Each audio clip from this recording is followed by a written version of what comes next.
చిన్నపిల్లలు ఇప్పుడు దగ్గు తగ్గాలంటే చిన్నపిల్లలకు కాస్త డ్రాప్స్ లాగా తయారు చేయాలి. దానికి కొన్ని ఫార్ములాస్ అవి వేడి చేయడం, పుట్టబెట్టడం ఇలాంటివన్నీ ఉంటాయి చిన్నపిల్లలు. పెద్దవాళ్ళు అంటే ఏదైనా ఇప్పుడు కరక్కాయ పొడి ఉంటుంది. కరక్కాయ పొడి చేసుకుని అంత పొడి నోటు వేసుకొని నీళ్ళు అయితే చాలు తగ్గిపోతుంది. లేదా కరక్కాయ ముక్క వేసి ఇట్లా దవన పెట్టుకొని అన్ని ఊట మింగుతూ ఉండాలి. మింగుతూ ఉంటే దగ్గు రాదు. కాబట్టి ఇలాంటివి ఇన్ని చిట్కాలన్నీ మస్తుగా చేసుకోవచ్చు. కాబట్టి అవి పెద్ద సమస్య కాదు.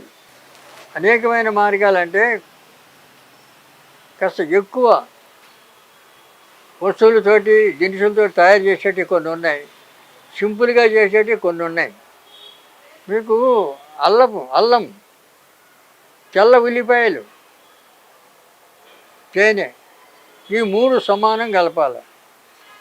అట్లా రోజు పొద్దున పూట పరగడుపున తాగాల ఈ 3 కలిపి. అట్లా ఒక నెల రోజులు తీసుకుంటే వీర్య వృద్ధి అవుతుంది, కావలసినంత పవర్ పెరుగుతుంది. అది ఇంట్లో చేసుకునే పని. అది కాకుండా ఇప్పుడు ఈ అతిబల ఇదివరకు చెప్పాను కదా, బలం పాలు వేడి చేసి పౌడర్ అయిపోతే దాంట్లో చక్కెర కలుపుకొని తినమని చెప్పాను కదా. ఆ రకంగా తింటే అది కూడా వీర్య వృద్ధికి పనిచేస్తుంది. ఇలాంటివి చాలా ఉన్నాయి. తర్వాత ఇంకా కొన్ని దినుసుల వల్ల కలిసి జాజికాయ, జాపత్రి, దాల్చిన చెక్క, లవంగాలు, మిరియాలు, తర్వాత పిప్పళ్ళు, ఇవన్నీ కలిపి దంచి దాంట్లో వంగభస్మం, అబ్రిక భస్మం 2, శిలాజిత్, కర్పూర శిలాజిత్ అని అంటారు. ఈ భస్మాలు 3 దాంట్లో కలపాలి.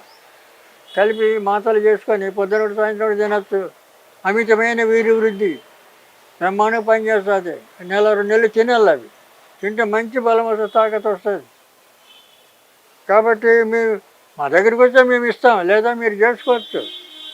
ఇప్పుడు చేసి చెప్పినవన్నీ జ్ఞాపకం పెట్టుకొని మీరు చేసుకోవచ్చు ఇంట్లో.